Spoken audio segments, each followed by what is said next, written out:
Alright, so continuing on with the next one, I want to find a particular solution, and I have a point.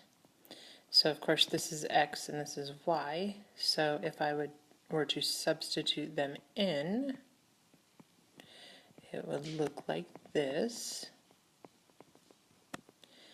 and I would end up solving for c.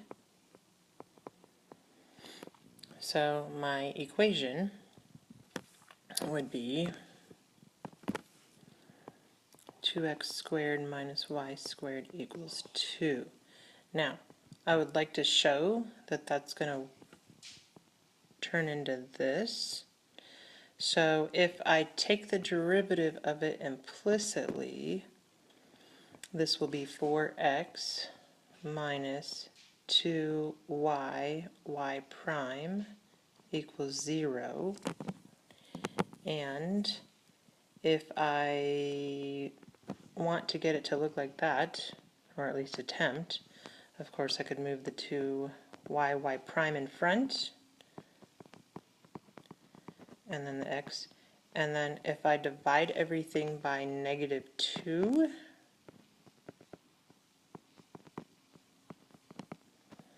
I'll end up with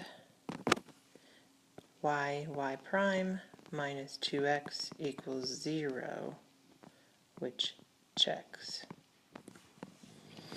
Okay, and then on the next one, so I notice that again I have dy dx. I'm trying to find the general solution for my differential equation. So that means I want to go, I always think of it as back up a level. I currently have y prime, and I want to get back to y.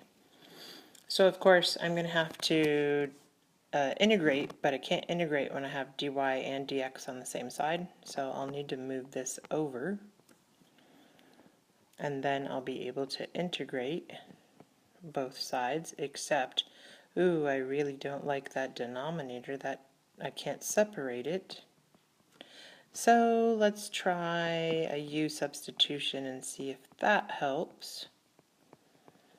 And of course du is equal to 2x dx, which I almost have. I just need an extra 2. So now all of this stuff here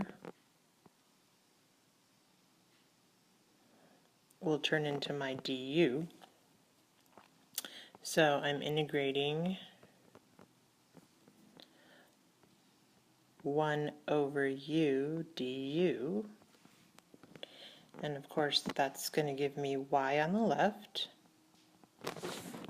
And on the right I'll have 1/2 natural log of absolute value of u. And I'll put my plus c over here. And then I can substitute back in. So I'll have y equals 1/2 natural log of 1 plus x squared. And of course, any coefficient that's in front of natural log could go back up if I wanted, so I could write it as natural log of the square root, because that would be to the 1/2. So either of those would be a correct solution.